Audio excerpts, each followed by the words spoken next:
Australian architectural firms Lava Architects and Aspect Studios have partnered together and won a competition to design Ho Chi Minh City new sustainable Central Park.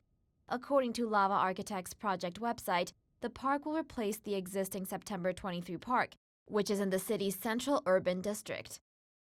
The sustainable public park will include artificial plants and futuristic solar trees with angled solar panels to generate renewable energy to power the park's digital information screens and Wi-Fi system. The park will also feature water purification trees and ventilation trees. The water purification trees will gather and recycle rainwater for watering purposes, drinking fountains, and fire hydrants, while the ventilation trees will be used to generate fresh air and reduce heat in the park. Central Park will include open green spaces with music and theater performance pavilions, playgrounds, and sculpture gardens for the general public.